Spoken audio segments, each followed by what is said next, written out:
Welcome to Grima, where stories are not just told, they're uncovered. This is where forgotten memories resurface, shadows whisper behind closed doors, and the things you buried deep find their way back. Make sure you're somewhere safe. Turn off the lights. Put on your headphones. And let us take you on a journey. Have you ever heard of a town that simply vanished? No warning. No survivors.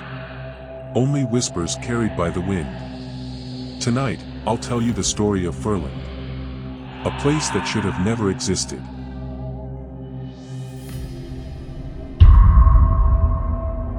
Ferland. A name once whispered in the margins of old, crumbling maps. A tiny town, tucked away north of Springfield, Illinois, a place seemingly forgotten by the rest of the world. Now, it truly no longer exists. Jake, just an ordinary college student, once lived there.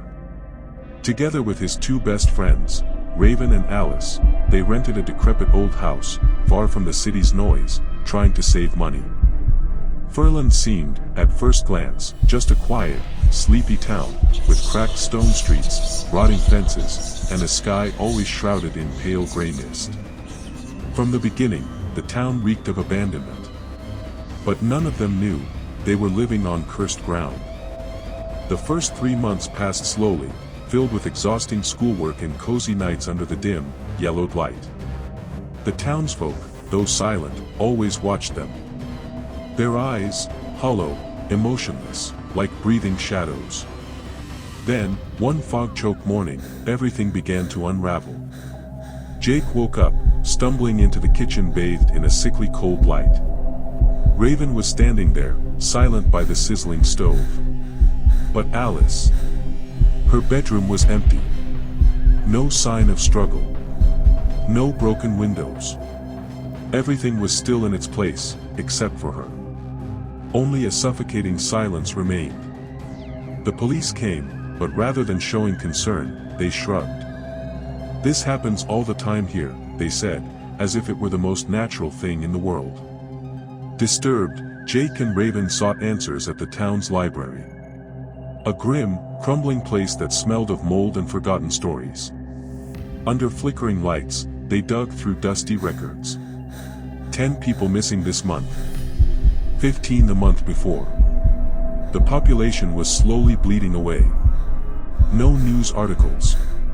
No search efforts. Just cold numbers, as if the residents of Ferland had never truly existed. Outside, the town began to rot. Houses that once lit up at night fell into darkness. Streets cracked and swallowed by weeds. Rusting cars abandoned like skeletons. And then, Jake started seeing them. The white figures, faint, elongated, shapeless, flickering at the edges of his vision.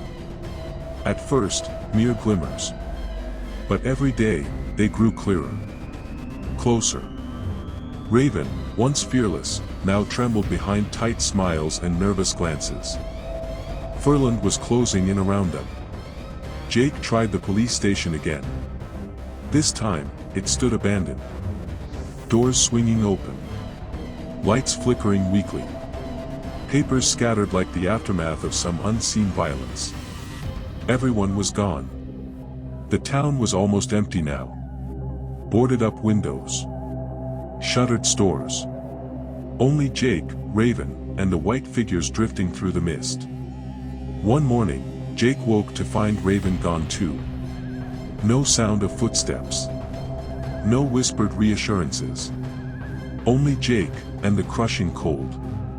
He tried to flee Ferland. He drove for hours down twisting roads. But no matter how far he went, he always returned to the town. The rotting wooden sign greeted him over and over. "Welcome to Ferland." It was a trap. Once you entered, you could never leave. The sky grew blacker. Clouds boiling like tar, smothering the last traces of sunlight. There was no longer day or night, only endless dark. And the figures. They were everywhere. Pressing against windows. Standing on the porch. Whispering sounds that weren't human. Jake knew he was running out of time. In the freezing house, with only the scratching of pen against paper and his ragged breath filling the room, he wrote his final message to the outside world. Ferland was real. We were real. Do not forget us. Do not forget Raven. Do not forget Alice. And if you ever see a white figure out of the corner of your eye, whatever you do, don't look at it. Shortly after, Ferland vanished from every map, every document. Only a whisper of a tale remained, passed between those who believed in things science could never explain.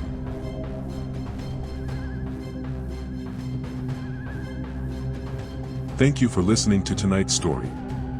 If you enjoyed it, don't forget to like, subscribe, and share to help Grimma bring more chilling tales your way. Every like you leave is a candle lit against the dark. We'll see you in the next story. And remember, don't look into the mirror after the lights go out.